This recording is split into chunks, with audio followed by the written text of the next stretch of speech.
నమస్కారం. హైడ్రా తర్వాత మూసీకి సంబంధించిన వ్యవహారాల్లో ప్రతిపక్షాలు సంయమనంతో ఉండాల్సిన అవసరం ఉంది. ప్రజలకు నష్టం చేయాలనే ఆలోచన ప్రభుత్వానికి లేదు. కొంతమంది వ్యక్తులు మాత్రమే ఒక రెచ్చగొట్టే ప్రయత్నాలు చేస్తున్నారు.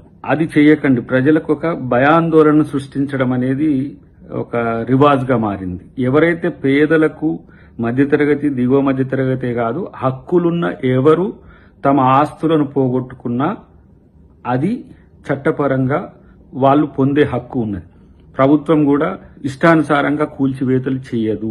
రెండవది, మూసీకి సంబంధించి ఐడెంటిఫికేషన్ అవుతుంది, కానీ అప్పుడే కూల్చివేస్తున్నట్టుగా రాజకీయ పక్షాల్లో కొంతమంది వ్యక్తులు చేస్తున్నారు.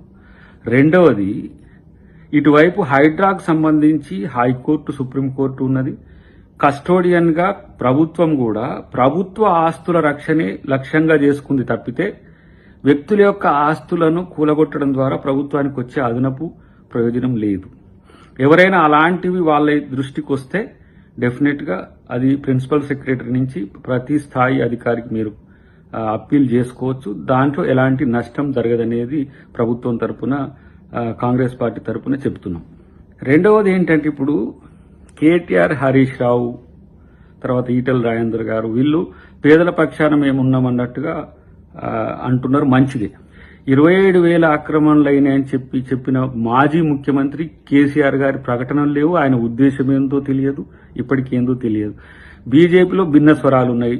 సరే, కొంతమంది అనుకూలంగా ఉన్నారు, కొంతమంది వ్యతిరేకంగా ఉన్నారు. నేనేమంటున్నాంటే, ఇక్కడ మీరు ప్రజల పక్షాన ఎక్కడైతే అక్రమం జరుగుతుందో అక్కడ అక్రమంకు వ్యతిరేకంగా ఉండండి, ప్రజల పక్షాన ఉండండి.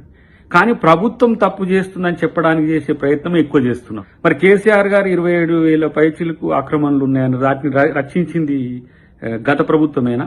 10 సంవత్సరాలుగా కేంద్రంలో బీజేపీ అధికారంలో ఉన్నది, 9.5 సంవత్సరాలు బీఆర్ఎస్ అధికారంలో ఉన్నది.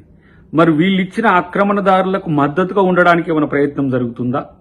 పేదోళ్ల పక్షాన కొట్లాడుతున్నట్టుగా కనబడుతూనే వాళ్ళిచ్చిన ఆక్రమణలకు సంబంధించి, అక్రమాలకు సంబంధించి 1,000 కోట్ల ఆస్తులు కూడా పరిరక్షించే బాధ్యత కూడా బీఆర్ఎస్ ఏమైనా తీసుకుందా? బీజేపీ అన్న వాళ్ళకి ఏమైనా మద్దతు చెప్తున్నట్టుగా ఉందా?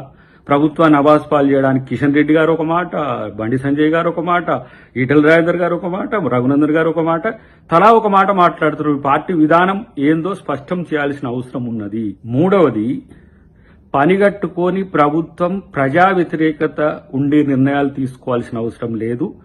ప్రజాపాలన చేస్తున్నామనే, ప్రజల్లో ఆదరణ పెరుగుతుందనే ఉద్దేశంతోనే రేవంత్ రెడ్డి గారిని లక్ష్యంగా చేసుకొని కాంగ్రెస్ ప్రభుత్వం తీసుకుంటున్న నిర్ణయాల్ని వ్యక్తిగతంగా రేవంత్ రెడ్డి గారికి ఆపాదించడం ఒక చర్చ అయితే, కేంద్ర ప్రభుత్వ చట్టాలను అనుసరించే చేస్తుంటే బీజేపీ కూడా రాజకీయాలు చేస్తున్నది. బీఆర్ఎస్ నేనేమంటున్నా, ఈ 10 సంవత్సరాల్లో మీ వల్ల లక్షల మంది మధ్యతరగతి వాళ్ళు ఈ ఎఫ్టీఎల్లో, బఫర్ జోన్లో కట్టుకున్న భూములలో వాళ్ళు నివాసాలు ఏర్పాటు చేసుకుని అపార్ట్మెంట్లలో కొని నష్టపోతున్నారు. మీ వల్లనే 10 సంవత్సరాల్లో ఇలాంటి సమస్యలు వచ్చినాయి. అలాంటి వాళ్ళకు కూడా డబుల్ బెడ్రూమ్ ఇళ్లతో పాటు ఏది మీరు కట్టినాయి, మేము కూడా లక్షల ఇండ్లు కట్టించి ఇవ్వడానికి ఒక ప్రణాళిక తయారు చేస్తున్నాము. కాబట్టి ప్రజలు భయాందోళనకు గురి కావద్దు. ఎందుకంటే ప్రభుత్వం భరోసా ఇస్తున్నది. అది రేవంత్ రెడ్డి గారు కానీ, కేబినెట్ కానీ మీకు భరోసా ఇస్తుంది. డెఫినెట్ గా కాంగ్రెస్ పార్టీగా మేము కూడా అధికారులను వినియోగించేది ఏంటంటే, ఎలాంటి నోటీసులు లేకుండా, లేకపోతే పీడితుల దగ్గర ఎక్కడైతే దళితులు, బడుగు బలహీన వర్గాలు ఉన్నారో వాళ్ళ దగ్గర కూల్చివేతల విషయంలో మీరు నిర్ణయం తొందరపడి తీసుకోకండి. ఇది ప్రభుత్వానికి కూడా కొంత ఇబ్బందికరమైన పరిస్థితి వస్తుంది. కాబట్టి దీంట్లో ప్రభుత్వానికి వ్యతిరేకంగా జరిగే దాంట్లో మీరు వాళ్ళకు సహకరించినట్టుగా ఉండకనేదే నా విజ్ఞప్తి.